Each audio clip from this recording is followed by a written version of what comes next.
आदि में परमेश्वर ने आकाश और पृथ्वी की सृष्टि की। पृथ्वी बेडौल और सुनसान पड़ी थी और गहरे जल के ऊपर अंधियारा था तथा परमेश्वर का आत्मा जल के ऊपर मंडराता था। पहला दिन उजियाला। तब परमेश्वर ने कहा, उजियाला हो, तो उजियाला हो गया। और परमेश्वर ने उजियाले को देखा कि अच्छा है, और परमेश्वर ने उजियाले को अंधियारे से अलग किया। और परमेश्वर ने उजियाले को दिन और अंधियारे को रात कहा, तथा सांझ हुई, फिर भोर हुआ। इस प्रकार पहला दिन हो गया। दूसरा दिन आकाश। फिर परमेश्वर ने कहा, जल के बीच एक ऐसा अंतर हो कि जल दो भाग हो जाए।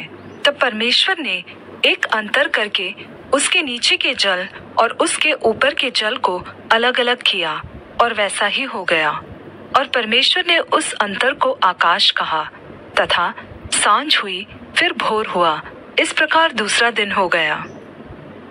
तीसरा दिन सूखी धरती और पेड़ पौधे।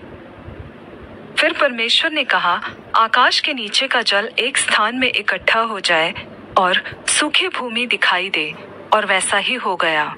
और परमेश्वर ने सूखी भूमि को पृथ्वी कहा, तथा जो जल इकट्ठा हुआ उसको उसने समुद्र कहा। और परमेश्वर ने देखा कि अच्छा है।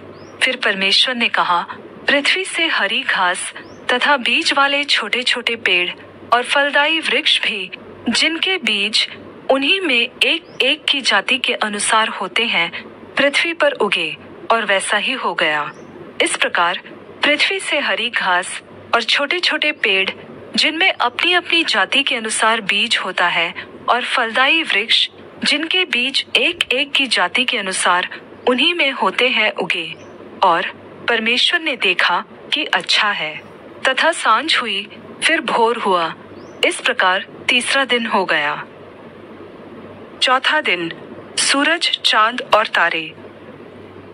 फिर परमेश्वर ने कहा, दिन को रात से अलग करने के लिए आकाश के अंतर में ज्योतियां हों, और वे चिन्हों और नियत समयों और दिनों और वर्षों के कारण हों।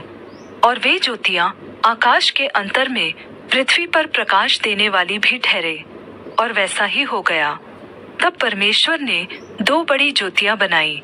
उनमें से बड़ी ज्योति को दिन पर प्रभुता करने के लिए और छोटी ज्योति को रात पर प्रभुता करने के लिए बनाया, और तारागण को भी बनाया।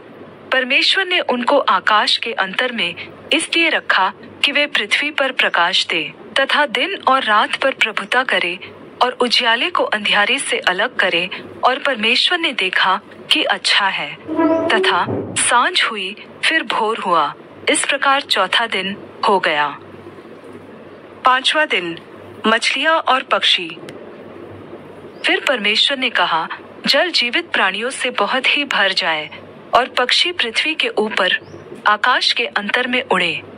इसलिए परमेश्वर ने जाति जाति के बड़े बड़े जल जंतुओं की और उन सब जीवित प्राणियों की भी सृष्टि की, जो चलते फिरते हैं, जिनसे जल बहुत ही भर गया, और एक एक जाति के उड़ने वाले पक्षियों की भी सृष्टि की।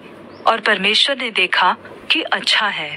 परमेश्वर ने यह कहकर उनको आशीष दी, फूलों, फलों और समुद्र के जल में भर जाओ, और पक्षी पृथ्वी पर बढ़े। तथा सांझ हुई, फिर भोर हुआ। इस प्रकार पांचवा दिन हो गया। छठवां दिन भूमि के जीव जंतु और मनुष्य। फिर परमेश्वर ने कहा, पृथ्वी से एक एक जाति के जीवित प्राणी, अर्थात घरेलू पशु और रेंगने वाले जंतु और पृथ्वी के वन पशु जाति जाति के अनुसार उत्पन्न हो, और वैसा ही हो गया। इस प्रकार परमेश्वर ने पृथ्वी के जाति जाति के वन पशुओं को और जाति जाति के घरेलू पशुओं को और जाति जाति के भूमि पर सब रेंगने वाले जंतुओं को बनाया, और परमेश्वर ने देखा कि अच्छा है। फिर परमेश्वर ने कहा, हम मनुष्य को अपने स्वरूप के अनुसार अपनी समानता में बनाएं, और वे समुद्र की मछलियों और आकाश के पक्षियों और घरेलू पशुओं और सारी पृथ्वी पर और सब रेंगने वाले जंतुओं पर जो पृथ्वी पर रेंगते हैं अधिकार रखे। तब परमेश्वर ने अपने स्वरूप में मनुष्य को रचा, अपने ही स्वरूप में परमेश्वर ने मनुष्य की रचना की, पुरुष और स्त्री के रूप में उसने मनुष्यों की सृष्टि की। और परमेश्वर ने उनको आशीष दी और उनसे कहा, फूलो फलो और पृथ्वी में भर जाओ और उसको अपने वश में कर लो और समुद्र की मछलियों तथा आकाश के पक्षियों और पृथ्वी पर रेंगने वाले सब जंतुओं पर अधिकार रखो। फिर परमेश्वर ने उनसे कहा, सुनो, जितने बीज वाले छोटे छोटे पेड़ सारी पृथ्वी के ऊपर है और जितने वृक्षों में बीज वाले फल होते हैं वे सब मैंने तुमको दिए हैं, वे तुम्हारे भोजन के लिए हैं।